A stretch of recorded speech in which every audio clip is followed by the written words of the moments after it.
दक्षिण भारत के दौरे पर प्रधानमंत्री नरेंद्र मोदी दक्षिण के 5 राज्यों का वो दौरा करने वाले हैं। आज की बात की जाए तो आंध्र प्रदेश के पालनाडु में पीएम मोदी की रैली होगी। कल कर्नाटक और तमिलनाडु का दौरा करने वाले हैं पीएम। 19 मार्च को केरल और कर्नाटक का दौरा भी बेहद खास होगा। लेकिन दक्षिण भारत की बात की जाए तो प्रधानमंत्री का ये दौरा बेहद ज्यादा महत्वपूर्ण और इन सब के बीच आज उनका दौरा 13 अगर हम बात करें तो आंध्र प्रदेश में होने वाला है। और ये इसीलिए खास है क्योंकि यहाँ पर विधानसभा के चुनाव भी होने वाले हैं। 13 मई को दरअसल यहाँ पर वोटिंग होगी। लेकिन आज जब प्रधानमंत्री नरेंद्र मोदी पहुंचे हैं तो यहाँ पर न केवल इस लिहाज से खास है कि लोकसभा चुनाव को लेकर के चुनावी शंखनाद होगा, क्योंकि चुनावी तारीख के अनाउंसमेंट के बाद प्रधानमंत्री की ये पहली सभा होने वाली है। लेकिन दूसरी तरफ आप देखिए कि विधानसभा चुनाव के मद्देनजर भी प्रधानमंत्री नरेंद्र मोदी का ये दौरा बेहद ज्यादा खास हो जाता है। और पूरे अगर हम दक्षिण भारत की बात करें तो भारतीय जनता पार्टी की कोशिश है कि किस तरीके से इन अलग अलग राज्यों में पार्टी मजबूत हो सके।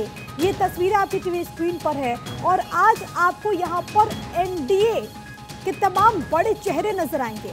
खास इसीलिए भी है क्योंकि जब प्रधानमंत्री नरेंद्र मोदी यहाँ पर मौजूद रहेंगे तो एक तरफ चंद्रबाबू नायडू टीडीपी जो कि हाल ही में एनडीए में शामिल हुई, दूसरी तरफ जनसेना पवन कल्याण की। और इसी वजह से आप देख रहे होंगे कि जो पोस्टर्स और बैनर्स लगे हुए हैं, एक तरफ प्रधानमंत्री नरेंद्र मोदी के बड़े बड़े कटआउट्स है वहां पर सभा में, दूसरी तरफ चंद्रबाबू नायडू पवन कल्याण उनकी भी तस्वीर आपको नजर आएगी। एनडीए का फॉर्मूला क्या है यहाँ पर वो आपकी टीवी स्क्रीन पर विधानसभा चुनाव के लिहाज से भी आप समझिए, इसके अलावा लोकसभा चुनाव के लिहाज से भी आप समझिए, क्योंकि 25 लोकसभा की सीटें हैं आंध्र प्रदेश में। पालनाडु में पीएम मोदी की जब रैली होगी तो वहां से प्रधानमंत्री की कोशिश होगी कि न केवल लोकसभा चुनाव के मद्देनजर बल्कि विधानसभा चुनाव के मद्देनजर भी जो अलायंस है उसको मजबूती मिले।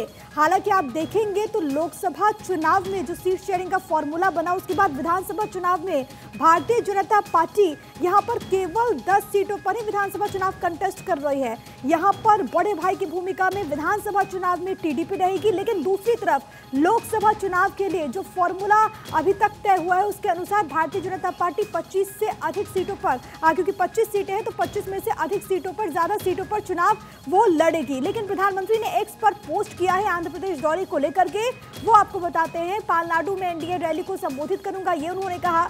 चंद्रबाबू नायडू पवन कल्याण भी साथ में होंगे। लोगों के जीवन में सकारात्मक बदलाव लाना है, राज्य को प्रगति की नई ऊंचाइयों पर लेकर जाना है। एनडीए आंध्र प्रदेश का आशीर्वाद चाहता है, ये पीएम ने ट्वीट किया। और ये ट्वीट आपकी टीवी स्क्रीन पर जिसका जिक्र उन्होंने यहाँ पर किया, और ये वहाँ पर लिखते हैं कि on the way to Andhra Pradesh, यानी कि आंध्र प्रदेश के रास्ते में, where I will be addressing an NDA rally at Palnadu along with NCBN. ये दरअसल चंद्रबाबू नायडू को उन्होंने टैग किया और साथ ही साथ पवन कल्याण को उन्होंने टैग किया है। और उन्होंने लिखा है कि मैं एनडीए की रैली को संबोधित करूंगा। इसके अलावा उन्होंने लिखा है कि the NDA is seeking Andhra Pradesh blessing to bring a positive change in people's life and take the state to new heights of progress. यानी कि जो एनडीए है वो आंध्र प्रदेश का आशीर्वाद चाहता है ताकि एक सकारात्मक बदलाव आए लोगों के जीवन में और आंध्र प्रदेश को नई बुलंदियों पर हम लेकर के जाएं। और इसी वजह से हम लोगों का आशीर्वाद चाहते हैं। ये प्रधानमंत्री नरेंद्र मोदी का ट्वीट आपकी टीवी स्क्रीन पर। और पूरा दौरा बेहद ज्यादा खास, प्रधानमंत्री आज आंध्र प्रदेश में होने वाले हैं और कल भी वो कई राज्यों का दौरा करेंगे। कुल 5 स्टेट जिसका दौरा प्रधानमंत्री करने वाले हैं। लेकिन आज की तारीख की बात करें तो आंध्र प्रदेश में प्रधानमंत्री की मौजूदगी जो कि अपने आप में बेहद ज्यादा खास रहने वाली है। प्रधानमंत्री आंध्र प्रदेश में सभा को संबोधित करेंगे। और ये बात आप याद रखिए कि आंध्र प्रदेश में चुनाव होने वाले हैं विधानसभा के भी। इसी वजह से कहा जा रहा है कि पीएम का ये दौरा ठीक चुनाव की तारीखों के ऐलान के बाद बेहद ज्यादा महत्वपूर्ण है। और यहाँ पर प्रधानमंत्री नरेंद्र मोदी की कोशिश होगी कि किस तरीके से एनडीए को यहाँ पर मजबूती मिल सके। आंध्र प्रदेश में कुल विधानसभा की सीटें 175 हैं।